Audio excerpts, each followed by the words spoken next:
ইমান আপনারা লিখছেন, ইমান খাঁটি হয় কিভাবে, বিশুদ্ধ হয় কিভাবে? একটা বাক্যে প্রকাশ করা যায় ইমানের পরিচর্যা। আপনি তো চাচ্ছেন ইমান তাজা থাকবে কেমনে, তাই না? সঠিক থাকবে কেমনে? তো ইমানের পরিচর্যা, আমরা কি এই ভাষাটা শুনেছি? ইমানের পরিচর্যা মনে হয় শুনেননি। আর একটা বলি, ইমানের নবায়ন।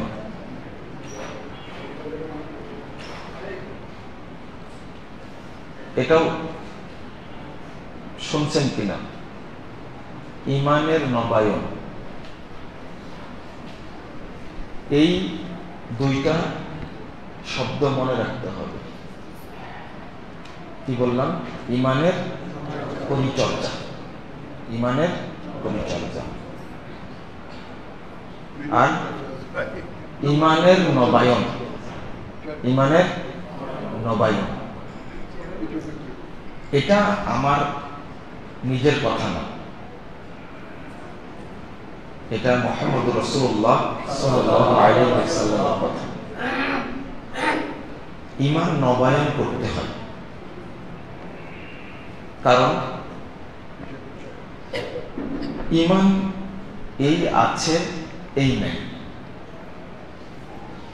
তো গাছ তৈরি হলে না পরিচর্যা করবেন, কিন্তু গাছ হয়নি, কি পরিচর্যা করবেন, তাই না? বাচ্চা পেটে আসেনি, তা আপনি কিভাবে পরিচর্যা করবেন? পেটে আসলে না দেখবেন সুস্থ থাকলো, বা কি বলবো, পানি আছে কি নাই, বাচ্চা কেমন আছে, আল্ট্রাসাউন্ড করবেন, এটা করবেন, সেটা করবেন, ডাক্তারের কাছে যাবেন। তো বাচ্চা তো আসেনি, বুঝেন মনে হয় কথাটা, তাই না? তারপরে জন্ম নিবে, তারপরে আকিকা দিবে। তো আগে ইমান থাকতে হবে, তারপরে কি পরিচর্যা। আমি বারবার বলি, ইমান আছে কিনা সেইটা আগে যাচাই করার দরকার, তাই না? যেমন আপনার, আমরা বক্তব্য দিই ইমান ভঙ্গের কারণ সমূহ, তাই না? ইমান ভঙ্গের কারণ সমূহ। আমি উল্টা বলি, ইমান আছে কিনা, কারণ ইমান থাকলে তো ভাঙবে, তাই না? ইমান যদি না থাকতো ভাঙ্গার সম্ভাবনা আছে। যেমন যে কোনোদিন ওযুই করে, তার ওযু ভাঙবে? হ্যাঁ, সম্ভাবনা আছে? ওযুই যে জীবনে করেনি, তার ওযু ভাঙার সম্ভাবনা নেই। আগে দেখতে হবে ইমান আছে কি না, তারপরে সিয়াম যে রেখেছে তাকেই প্রশ্ন করা হবে, সিয়াম কি কারণে ভঙ্গ হয়, তাই না? সিয়াম ভাঙলো কিনা। যে সিয়াম রাখেনি তাকে আপনি প্রশ্ন করবেন তোমার সিয়াম আছে না নাই, ও তো রাখেনি।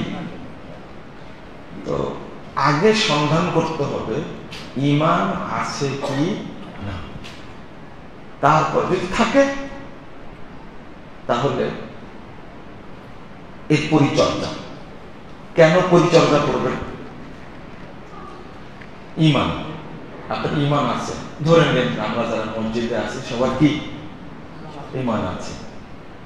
আপনারা বলবেন ইমান না থাকলে কি এমনি নামাজ পড়লাম? এটা কিন্তু ভালো কথা না। বলবেন ইমান না থাকলে কি এমনি হজ করেছি, ইমান না থাকলে কি এমনি মসজিদ তৈরি করেছি, মসজিদের সভাপতি এমনি হয়েছে। আপনি ইমান খুঁজতে আসছেন। একজন মুরব্বী আমাকে এভাবে বলেওছে কোন জায়গায় আলোচনা করার পরে তিনি বলছেন, ঈমান আছে কিনা এটা খোঁজ নিচ্ছেন কেন? কারণ 3 বার হজ করেছি, আমি মসজিদের সভাপতি, আপনি ঈমানের খোঁজ নিতে আসছেন, এটা তো বলতেই পারি, তাই না? আপনাদেরও তো মনে হচ্ছে মুখে দাঁড়িয়ে রেখেছি, 50 বছর যাবত নামাজ পড়ি, আর ঈমানের খোঁজ নিচ্ছি। আমি শান্তভাবে তাকে বললাম, আপনি তো হজ করেছেন 3 বার, কিন্তু রাসূল সাল্লাল্লাহু আলাইহি ওয়াসাল্লামের দাদা আব্দুল মুত্তালিব সারা জীবন হজ করেছে, সারা জীবন হজ করেছে, কাবার মুতাল্লি, আর আপনি মসজিদের সভাপতি। উনি ছিলেন কার মুতাল্লি? সারা পৃথিবী থেকে যত হাজি যেতেন তাদেরকে আপ্যায়ন করাতেন, খাওয়াতেন, কাবা ঘর পবিত্র রাখতেন, তওয়াফ করতেন, সাফা মারওয়া সাই করতেন। বলেন আপনার চেয়ে বড় হাজি কে? বুঝেননি কথা আপনারা? আপনি বড় হাজি না আব্দুল মুত্তালিব বড় হাজি? আব্দুল মুত্তালিব আছে কোথায়? হ্যাঁ, জাহান্নামে। ভয় পাচ্ছেন কেন? কোথায় আছে? না, জান্নাত দিবেন। তার ছেলে আবু তালেব আপনার চেয়ে কম সৎ ছিল? অত্যন্ত সম্ভ্রান্ত পরিবারের ফ্রেশ মানুষ, তার জীবনে কোনো খারাপ রেকর্ড নেই। আবু তালেব কাবার মুতাল্লি, যতদিন বেঁচে ছিল আবু তালেব ততদিন রাসূল সাল্লাল্লাহু আলাইহি ওয়াসাল্লামকে কেউ চোখ তুলে তাকাতে পারেনি।